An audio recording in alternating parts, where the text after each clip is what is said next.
Recent weeks, the spotlight has certainly been placed on the strained relationship between people of color and law enforcement, with protests all across our country and even around the world. But during all of this, where do officers of color fit into the equation? 6 News reporter KIARA spoke with Lansing's top cop, who has a unique perspective on these recent events, and she's here for you now live outside of police headquarters with more of her exclusive interview. KIARA?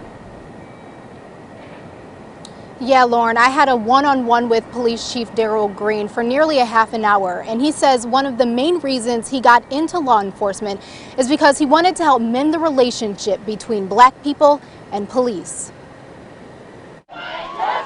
The recent deaths of George Floyd and Breonna Taylor sparked new outrage and a new call for justice to end police brutality in communities of color. But the strained relationship between black people and law enforcement goes back for generations. Lansing's first black police chief, Daryl Green, says that's one of the main reasons he wanted to join the force.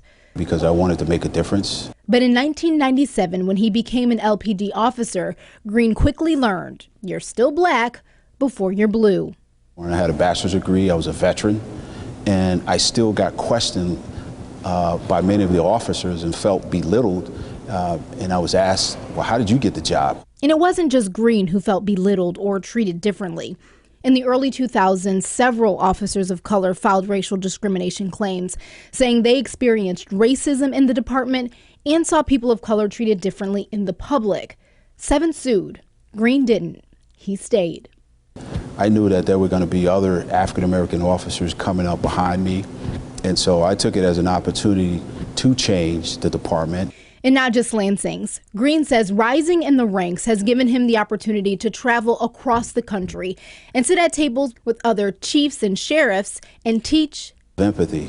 He admits they don't always listen and was candid in a press conference last week about fears he has for his own family. And guess what? My sons, they travel all over the country. You know, I think about them. This is a serious matter. But Green believes children are the future. So LPD is putting an emphasis on mentoring kids and building trust within the community that he hopes will pay off for generations to come.